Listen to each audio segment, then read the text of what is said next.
So, let's start. Number 10, Mercury Atlas 6, the heat shield that might have been a lie. On February 20th, 1962, John Glenn became the first American to orbit the Earth, riding inside a cramped capsule called Friendship 7. The flight went smoothly for almost 2 full orbits. Then back on the ground, a single warning light changed everything. A sensor indicated that the capsule's landing bag had deployed, which could only happen if the heat shield underneath it had come loose.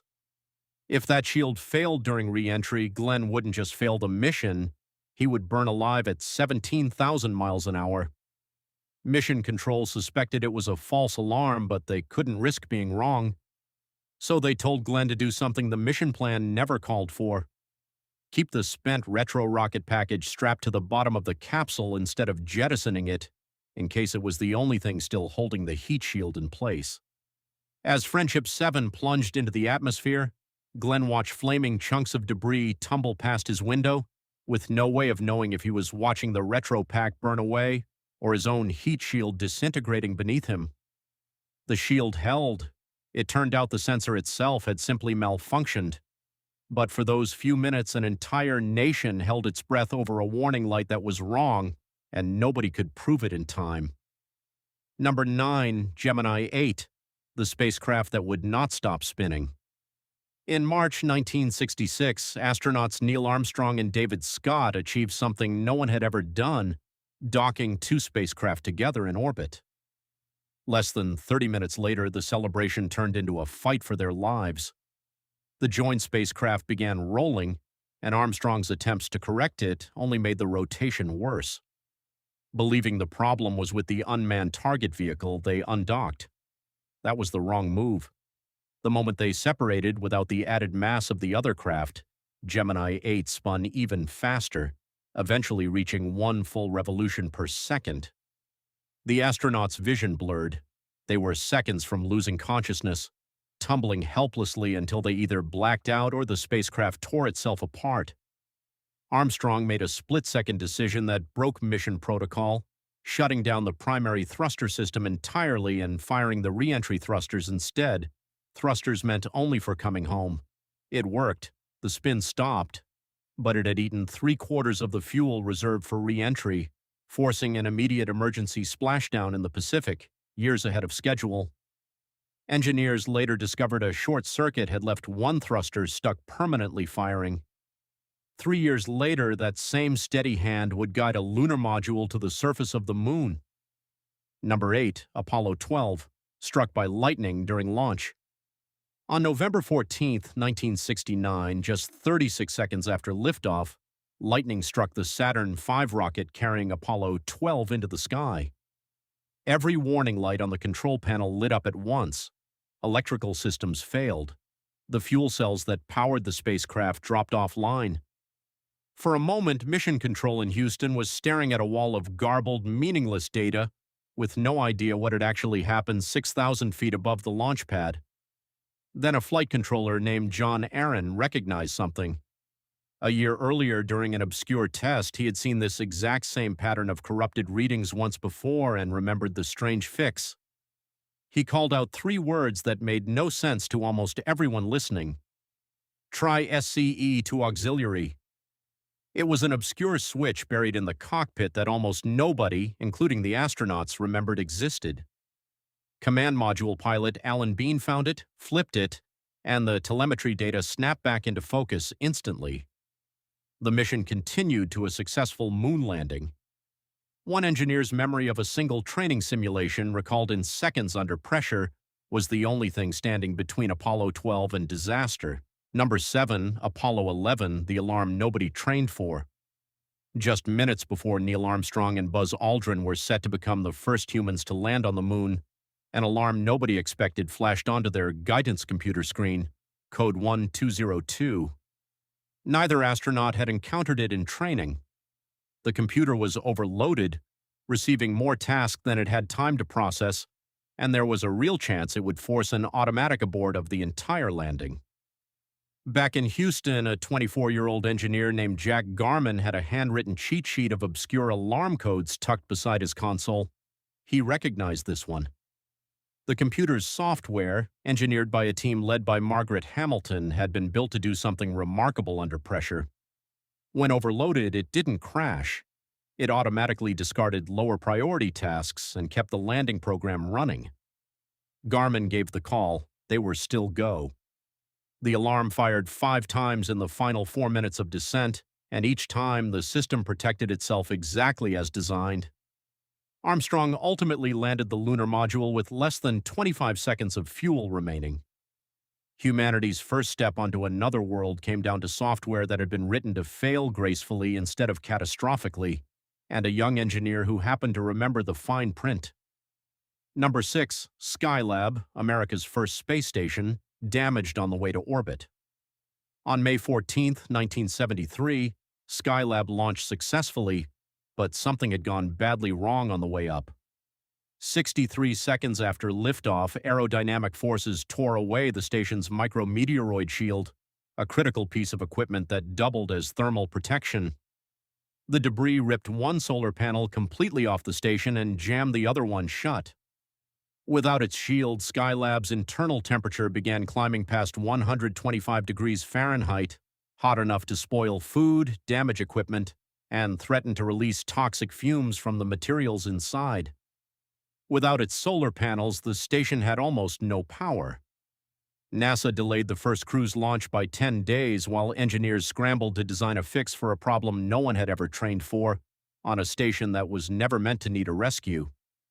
When astronauts Pete Conrad, Paul Weitz, and Joseph Kerwin finally arrived, they deployed an improvised parasol-style sunshade through a small airlock to cool the station down, then went outside on a dangerous spacewalk to physically cut away the debris jamming the solar panel with makeshift cutting tools, built and rehearsed on the ground in just over a week. When the panel finally sprang free, it generated power immediately, and America's first space station, declared badly damaged before it even reached orbit, went on to operate successfully for months.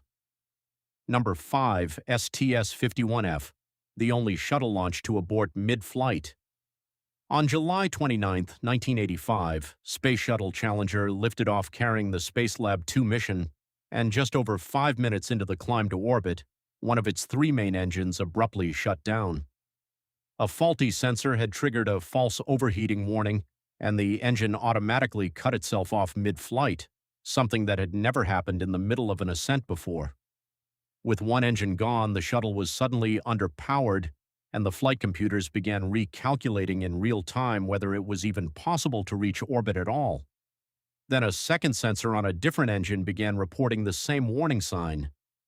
If that engine had also shut down, following the same automated logic, Challenger would have had only one functioning main engine left, and the crew would likely have been forced into a catastrophic abort sequence that had never been attempted with astronauts on board. Flight controllers made the call to override the automatic system and keep the second engine running through the alarm. It held. The shuttle reached a lower-than-planned orbit using a procedure now known as abort to orbit, the only time in the entire Space Shuttle program that this specific abort mode was ever triggered in flight. The crew completed their mission and returned home safely, but for a few tense minutes over the Atlantic, NASA was one more false alarm away from a scenario no training simulation had ever fully rehearsed. Number 4, the Hubble Space Telescope, launched blind.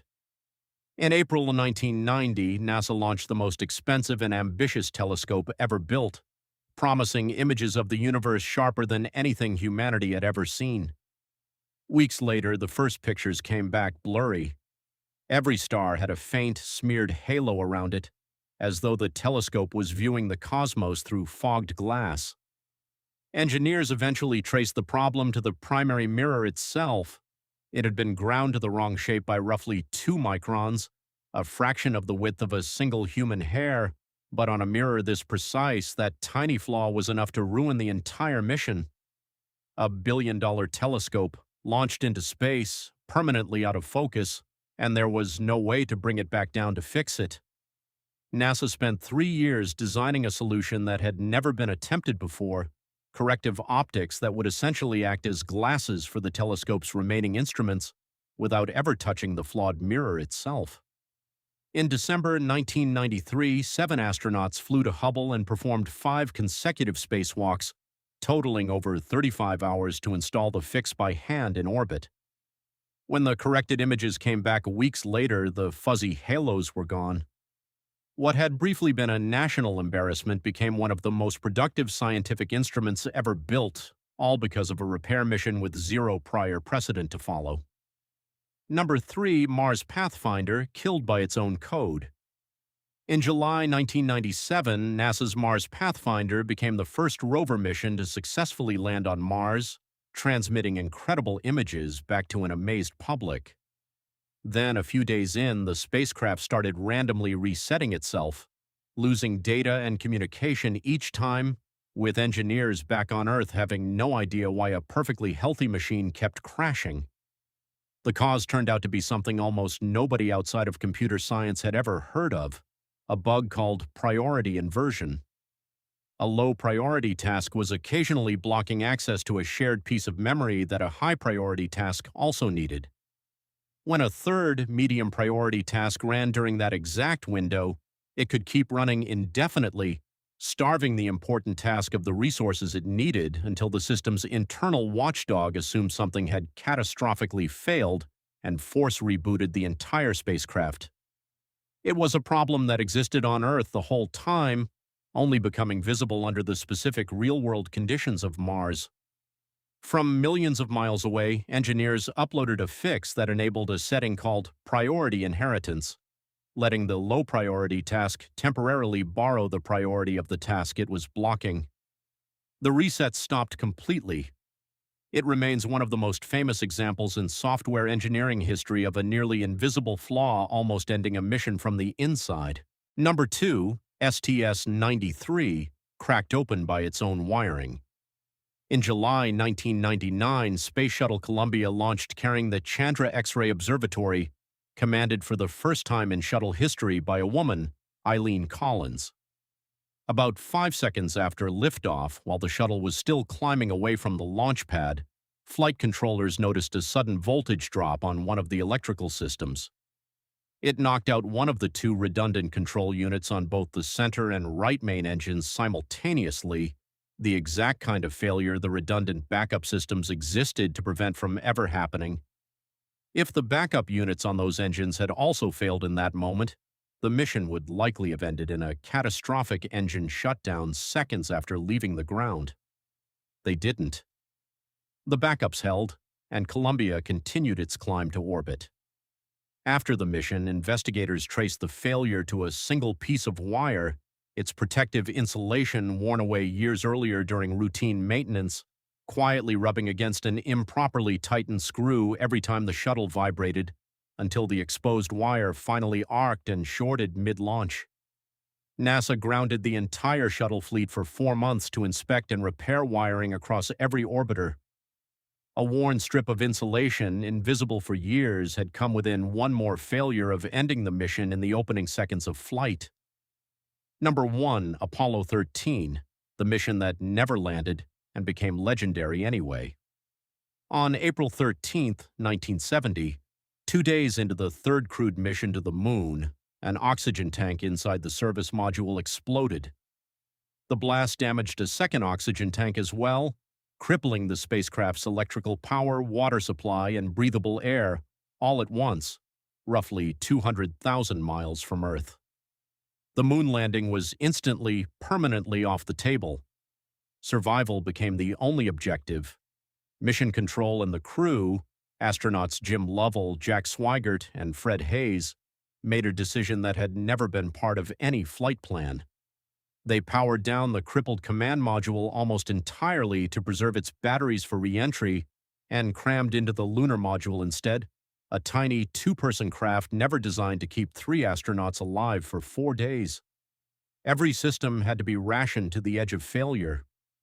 Carbon dioxide levels crept toward dangerous, then lethal, until engineers on the ground designed an improvised filter adapter built entirely from spare parts already on board, duct tape, plastic bags, and a sock, then radioed the instructions up so the crew could build it themselves in space. Navigation had to be recalculated by hand using the sun as a visual reference point because the primary guidance system couldn't be risked. Against odds that NASA itself considered grim, all three astronauts returned safely to Earth on April 17th, splashing down in the Pacific Ocean. NASA would later call it a successful failure, the mission that never reached the moon but became one of the greatest rescues in the history of human spaceflight. Thank you for watching and sticking till the end. We've got plenty more videos coming in the future. Hit that subscribe button so you don't miss them. See you in the next one.